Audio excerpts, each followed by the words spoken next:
record everything from your What? phone and send it to a server.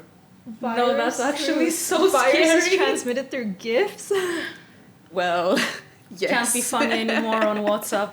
No more GIFs on WhatsApp. No more gifts.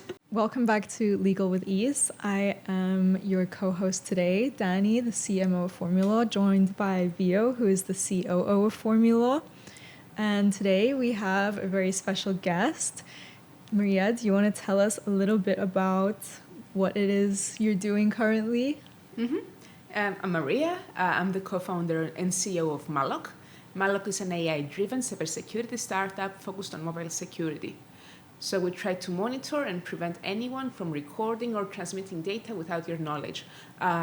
We have as customers high-risk individuals, anyone who wants to protect their privacy, but also organizations and other agencies that want to protect either their employees, their devices. Very interesting. Wanted to kind of open my first question and a bit of about your journey. How come you started Malloc? What was the inspiration behind it? And how was it when you were starting out as a woman founder in this sphere? A bit of a difficult, like a bit of an loaded question. Question. Okay, so I can tell you that the day I gave my resignation to the research institute I was working on to fully work on Malloc, I was crying. Oh, wow. Literally. Because it's a big decision, right? It is.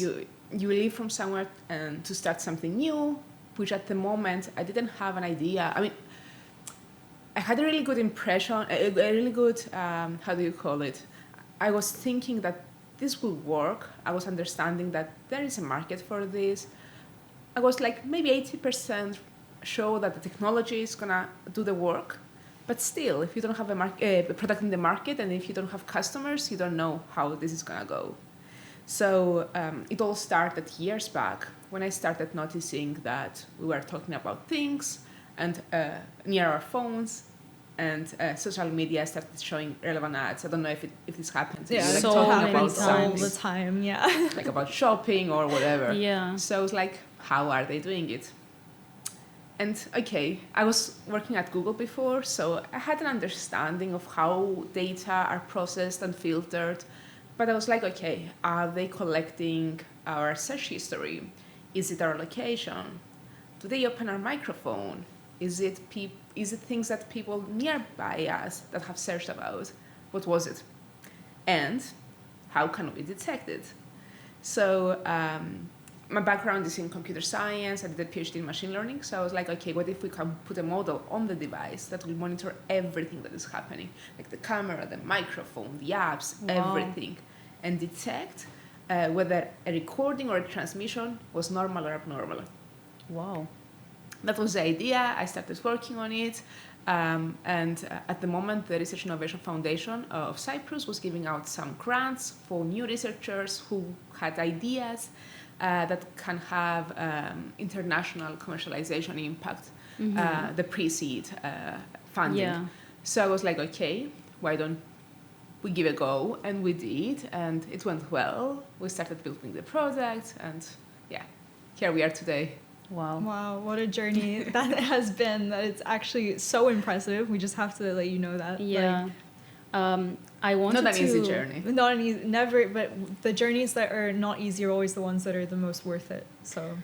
So actually what you said is something that I constantly think about me talking to my friends about a topic, and then I open my Instagram and I scroll and then there's an ad about a relevant topic. And I'm like, oh my God, we're being stalked, we're being listened Monitored, into. Yeah. So, Maria, what is going on? Like, what? Well, maybe we are.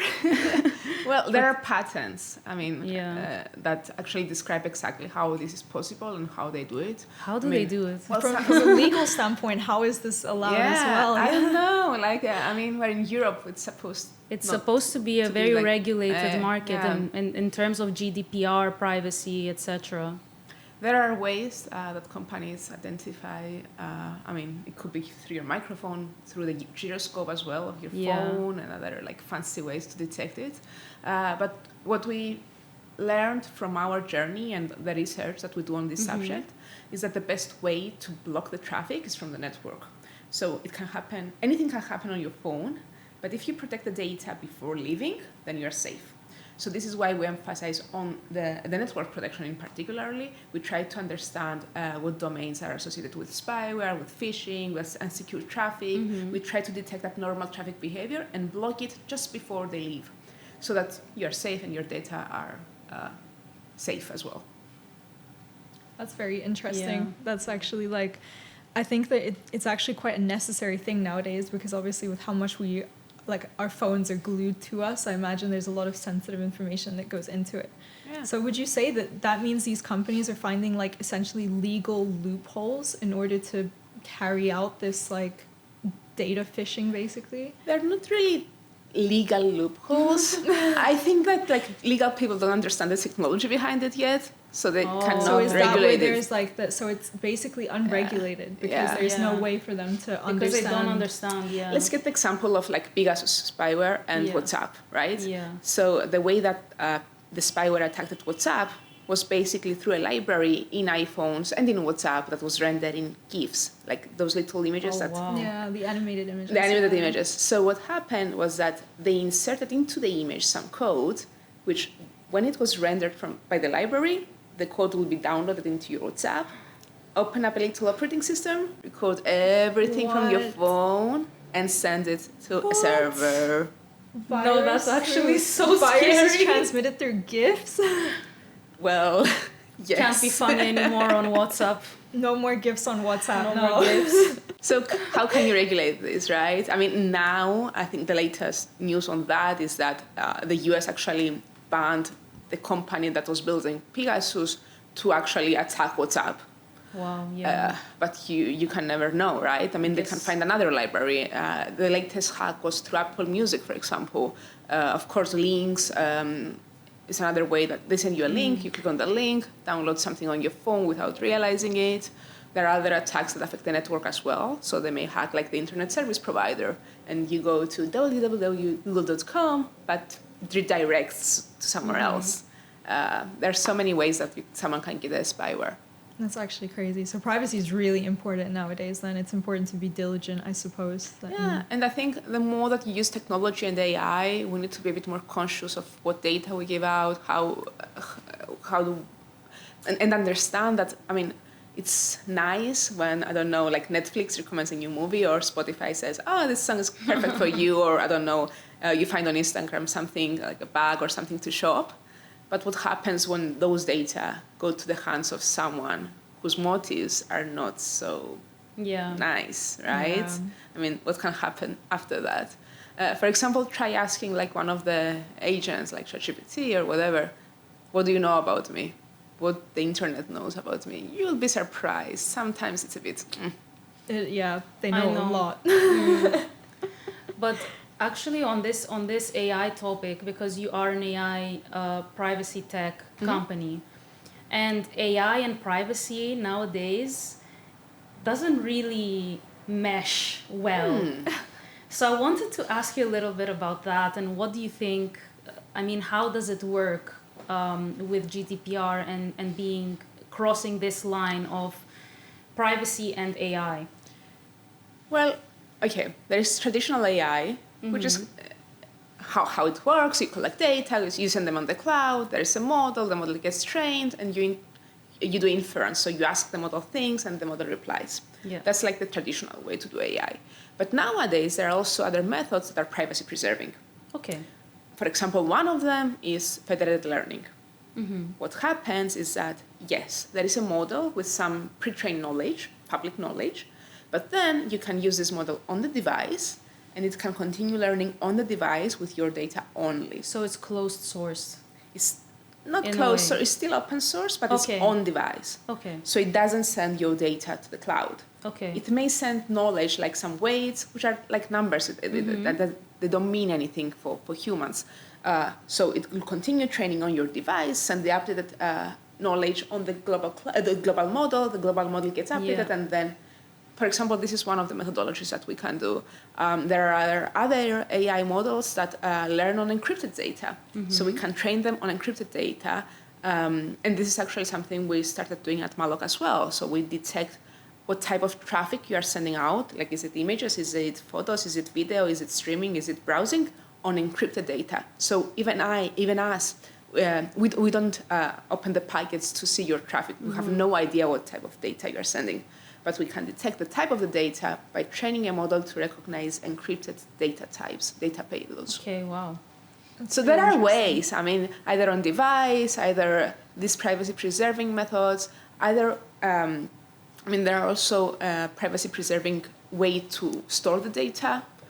Multi-party computation, for example, is one of the methods. There are many methods available that can make this possible. Yeah, I mean, the reason why I asked this question is because a lot of people don't really understand that there's different types of AI implementations, right? So most people think that AI can leak your data. Exactly. And it's honestly something that we deal with at Formula when we talk to lawyers, because when we pitch Formula to lawyers to use it, they're automatically like, their first question is about privacy. What happens when the AI model reads the contract? Absolutely. And it's a very valid concern. Yeah. And for companies and organizations that are very sensitive on those matters, what we do is that we typically offer an on-prem deployment.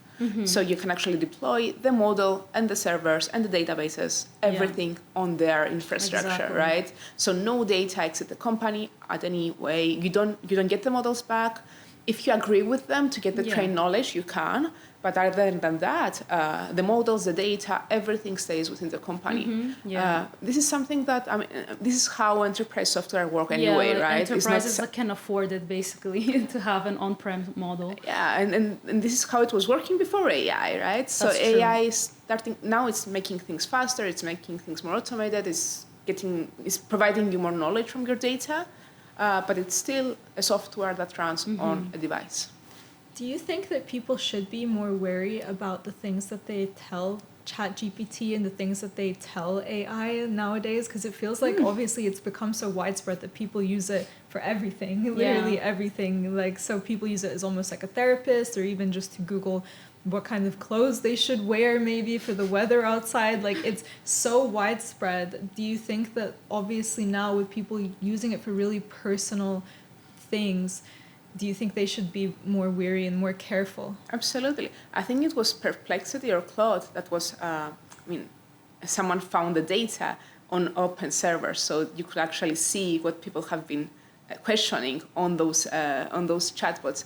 And there's also another website, I think it's like AI Leak or something, we can find the link, where you can search for your name, your company, or whatever you want, and see what other people have been questioning about you. Oh my God, what? I'm sorry, what? I'm very curious to see if anyone's been searching about me. For example, I searched my name and was like, someone asked, what are the top cybersecurity firms in Greece and Cyprus? And it said like Malloc, and I was like, oh, interesting, that's good. That's amazing. We did something right in the CEO thing. But yes, so the data that you provide are not private, right? Damn. You shouldn't treat it as something confidential. You need to be aware that maybe they leak, maybe even the company that stores the data can get hacked and they can be available anywhere. For sure, they're not private, right? Anything in the internet is not private. For sure. We should understand that that's not possible. Actually, just on a side note, I actually downloaded and subscribed to Malloc a while ago. That. How many months ago? Because we had a lot of changes. I think it must be like a month or two ago. How's it going? I don't really check my reports because I just treat privacy in a nonchalant way. But I think after today's session, I'm going to be very diligent and check my Malloc app. Yeah, no more therapy sessions with ChatGPT. Here is Malloc. Fantastic. Wow. Yeah. I apparently have 132 unsecured and 127 trackers. How yeah, bad I mean, is the that? trackers is okay, but the unsecure is a bit worrying. Yeah. Trackers like are everywhere. So if you use like Instagram, TikTok, Facebook, everywhere, it's trackers. We Very block true. them so that your data don't get provided to the companies without like Yeah. asking you. But for the unsecured traffic, I will be a bit worried. But my device is secured according to Malloc. So Yes, but it's sending unsecured traffic. I mean, Malloc is blocking the unsecured traffic from leaving, but it should worry you. Like, are Okay. there any applications that are sending my this God. traffic? Can you try and see what's happening? On Android, actually, we show which application sends what data. So you can nail it down to the application and find out which application was like sending trackers. Is it or easier unsecured to do traffic. that on Android Yes. compared to Apple? Is that just because of the programming in general? It's the limitations of the operating system. So Apple is very, I mean, it claims to be very secure. It's very restrictive. If you ask me which of the two phones is more secured and it's like harder to catch a spyware, both are the same, right? Really? There's no difference That's on that. crazy because ever since the dawn of Apple, right, like they've always marketed themselves as never needing to need virus, antivirus software, anti-malware software, and that was always, especially in the early 2000s, that was always a really big key difference between Apple and Microsoft was that, I mean, back in the days you save an image, right? And you would get a virus on a Microsoft computer when it was like the times of Windows XP. But then with Apple, they always claimed to be so virus free. So are you saying that nowadays that's actually no longer the case? With the phones, it's not the case. I mean, we can see it from. I'm not talking about like stalkerware and some basics commercial spyware, but if we're talking about like state spyware, like Pegasus, Predator, they affect Android and iOS phones at the same way. Wow. I mean, not the same way, but equally, right? Yeah. That's really surprising, actually. Yeah, because they try to find holes in the operating system, in the libraries that are rendering things. For example, the example with WhatsApp, right? WhatsApp is a legit app, right? Mm-hmm. But it was infected with something, and then from there, they couldn't detect that, oh, that's abnormal for WhatsApp. WhatsApp Yeah. shouldn't be sending those data to that server in this strange country. The problem with phones at the moment and operating systems and antivirus as well, like traditional antivirus, is that they try to identify malicious apps. This has changed. I mean, we still get stalkerware and malware, but the majority of the very high risk spyware are not apps themselves. They penetrate within other apps, and then you need to identify a suspicious behavior of an app instead of like the complete app. This is what we try to do, and I mean, it's not easy, of course, and this is why you need AI as well to understand this change of behavior. That But is I think that's insane. another game. I mean, it's not like before. It's a completely different game. That is actually crazy. Yeah, I'm actually just like processing in my brain. a little bit stunned. Like. I am a bit stunned, to be fair, but I gotta check out the 132 unsecured. Yeah, let's see what domain, because you can see actually. How can I see actually? Yeah, I mean, let's see. It was in the previous connection, right? So let's go to history and see. Oh, you have a lot of others here. I don't know. That's a bit weird. Yeah. Let's see. US viruses confirmed. Okay, so now you're connected. Okay, now you're connected. You can use your phone as you would, and we'll check it out at the end of the podcast. Amazing, thank you. So just following on from what we were talking about Apple's marketing in like the late 90s and early 2000s about being virus free. Yeah. How do you, like, from your perspective of being like kind of like an online security company, like how do you basically market in the same sort of way without it just being sort of based around the fear of, you know, getting trackers on your phone and getting viruses on your phone? What we try to do is that, I mean, the whole mission of Malloc is to give people control over their data, right? Yeah. It's your data, it's your choice. Do you want to share them or do you don't want to share them? Do you want to stay protected or not? So the one who controls the data and where the data go has the whole power. So if you don't want other companies to collect the data without your knowledge, if you don't want someone to spy on you, if you don't want someone to stalk you, unfortunately, with the phone as is, that's not possible. You need something extra. You need an extra protection. So we operate on different levels. On Android, we also check the camera and the microphone, if they have been turned on, from which application and for how long. We also have a security scan that scans all the apps like a normal antivirus. But we also have this VPN protection, which can be either on your phone, like an online activity protection. It can be on your phone, like the one that you're using it now, or you can use it through a VPN server, a remote server. So from there, we block the traffic that we think is suspicious, and from using a remote VPN server, you can also encrypt your traffic. So basically, now, as you use your phone, if the application that you're using is not end-to-end encrypted, for example, WhatsApp, some chats in WhatsApp are end-to-end encrypted, but the rest are not, or Viber is not, for example. Telegram is not too bad. I think that the best in terms of security is Signal, right? It's very secured end-to-end. We didn't find any abnormal or suspicious activity for Signal yet. For WhatsApp, like half of it is unsecured. That's crazy because they claim to be end-to-end encrypted. Yeah, but I mean, you can check your network activity and you'll see that Malloc detects a lot of unsecured So does traffic. Telegram. Like Telegram always tells you, especially for phone calls, right before you start a phone call, it always says end-to-end encrypted. So is there like false marketing behind that? Well, we'll have to test it out for every particular case. But I can tell you for sure that WhatsApp is sending a lot of unsecured traffic at the moment. Don't use WhatsApp. Yeah, I mean, well, it's still something, but yeah, I mean, don't trust it 100%. I mean, now, I got hacked on my Telegram account 6 months ago. Because when you say hacked, what do you mean? It was my fault because I didn't use two-factor authentication. Apparently everyone did that, and I clicked on the link, and then I did not know that happened, and I got kicked out of my own Telegram. There was this person from Russia going through my contacts and asking my contacts to send them money. Oh no. That I was stuck in Russia and that I needed money.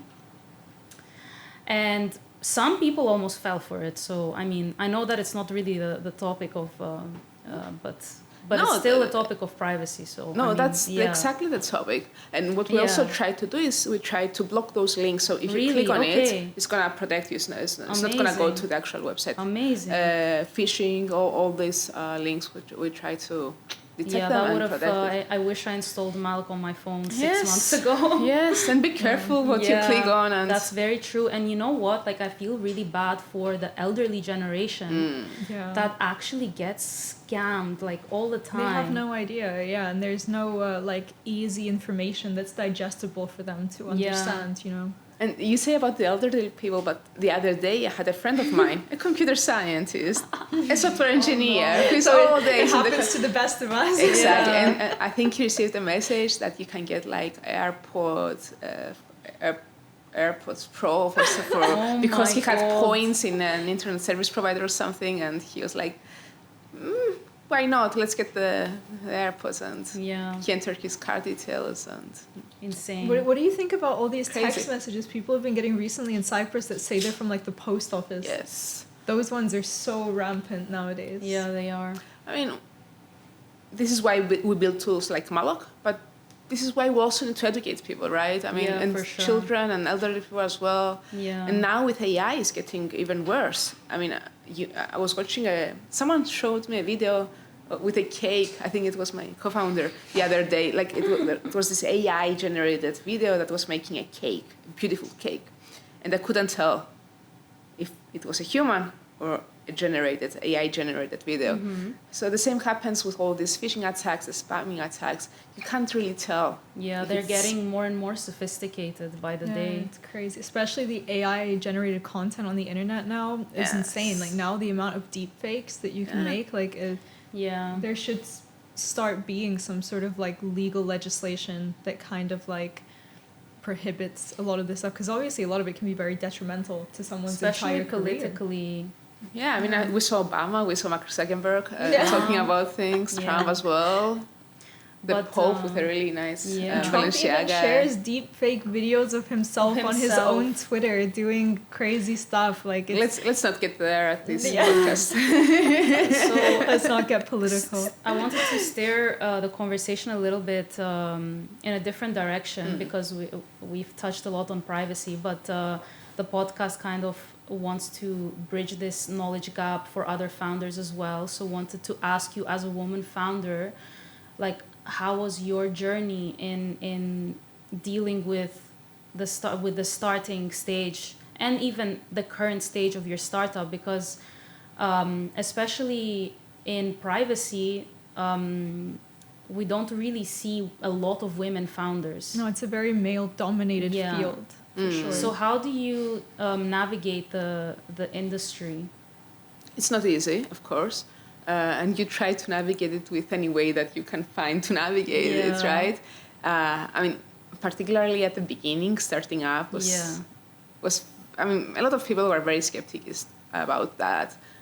Particularly when you have a full-time job and you're happy with your job, a good salary, a good environment, a good career, you enjoy what you're building. Everyone is asking, why are you gonna leave everything behind? And I mean, you're fine. Why do you even bother, like, leaving your job, leaving everything, just to build something that at the end of the day, you don't really know if it's going to work out, and the odds are not with your in your favor, right? So one in how many startups, 100 startups, maybe more, is actually going to make it.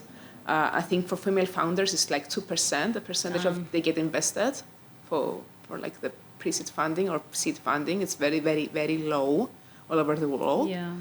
How did you navigate raising funding as a woman? Because in my case, it's a struggle. It is a struggle.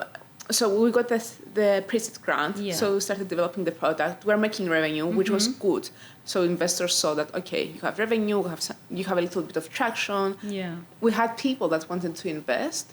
The issue with the Cypriot, Greece, European investors was that they wanted a really big percentage in the company. They wanted like 30-40%. Yeah. Some of them even they didn't say it exactly, but they sort of said that maybe you wanted someone else as a CEO, like some man who is that's a classic. Right? Classic. So, I mean, of course, like after the second and the third meeting, they understood that I was talking business and that I negotiated with them, and this concern went away, let's say, but it was not easy. And this is when we applied to Y Combinator, basically.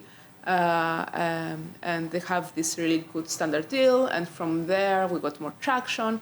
And during the fundraising, the numbers talked, right? It was our passion and the determination that we wanted to build that, the enthusiasm that the investors were seeing, the determination that, we're going to make it.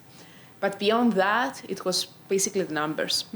Malloc has grown extremely fast, particularly during the first year of launch. And this was like a really good and positive mark, and that convinced people to invest in us, in the idea, in Malloc.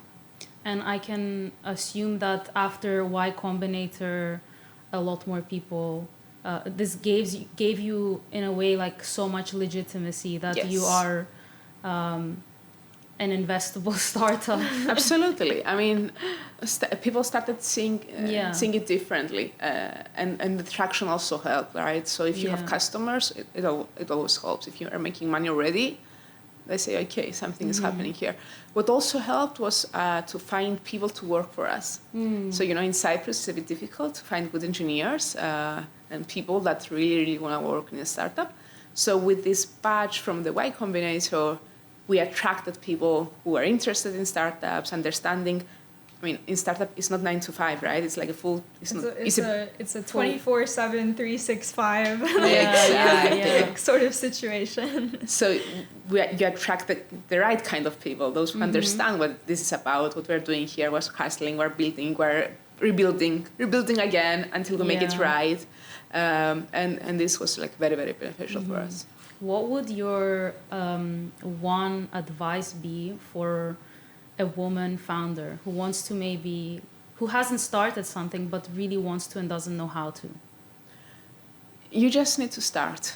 Yeah. That's about it. I think women, we are more strong than what we think we are. We have a lot of power inside us. We can convince people. We care about people. We lead in a very different way than men, which is interesting, and I think at the end of the day, it's very beneficial. We don't take risks, but please do take risks. Yeah. Because otherwise, without a risk, you cannot do anything. Exactly. So be comfortable with taking risks, trying the things out. And at the end of the day, seek for help, mentors, help from anyone. Very true. You'll be surprised how many people will say, yes, I will help you with that. And you may be like embarrassed or shy to ask, but please do. And that's about it. Good luck. I mean, it's not easy, you know that. Really not. Most days you regret even starting it. It's like ups and downs all the time, right? Yeah. So it's, we got some traction, some interest, and then, didn't really work, and we need to build it again. It's not an easy journey, but I think it's important to understand that this is not an easy journey. Be ready for what's going to come. Also prepare your environment, like your partner, your boyfriend, whoever is near you. They need to understand what you're about to get in, because some days are going to be super difficult. Yeah, for sure. Super difficult. And there's absolutely no work-life balance. It's just work at that point. Yeah, and there are two highs and two lows. I mean, Yeah. there's this contrast of highs and lows, maybe in the same week, right? So on Monday, I was like, yes, we're going to do it. Very true. We're doing it, and then things didn't go as planned. Yeah, there's moments where One agreement you think, fell over. There's moments where you think that everything is collapsing and you don't have another shot. But then the next day or in a couple of weeks, you get like an amazing opportunity to progress. Because as long as you're very consistent and as long as you believe in what you're doing, you can overcome like most struggles. Absolutely, Yeah. 100%. Yeah. And I think what also is important for a young female entrepreneur or anyone, basically, is to know how to build your product. Yeah. Right? So either you or your co-founder must be builders. Don't depend on other people. For example, in my case, I know that, if Lisa and I stay and no one else is in the company, we will take the company forwards. We know how to build this. We know how to commercialize it. We know. For sure. Because otherwise it's going to be super hard for you. Yeah, I think that's actually something that's so overlooked nowadays. I mean, it's so unrelated, but there's a fashion designer called Rick Owens, and he said that he often gets asked what someone should do if they want to become a fashion designer, and he says, you need to know how to make clothes.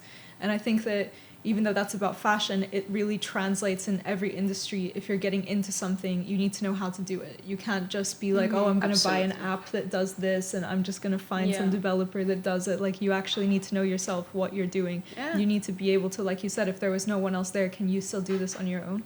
Because really when important. things get tough, you need to sit down and You build need it. to be able to do it on You your need own. to do it, no matter what. For sure. Yeah. Yeah, it was a great Nice. conversation. Yeah. Unfortunately, though, we have to cut it a bit short. Of course. But thank you so much for coming all the way from Nicosia to join us today for our episode. We're a very young podcast. I mean, it's our third episode. But so far, we've had one of the best people in Cyprus come in. And I think it's amazing that you also joined us. My pleasure. Good luck. I think you are thank doing a you. fantastic job, and also with Formula as well. Thank you so much. Thank you. It was great, and thank you for joining. To everyone watching us, we're going to drop all the links with Malloc because privacy matters, as you probably learned in this episode. And I really encourage everyone to subscribe. Please Thank do. you. Bye.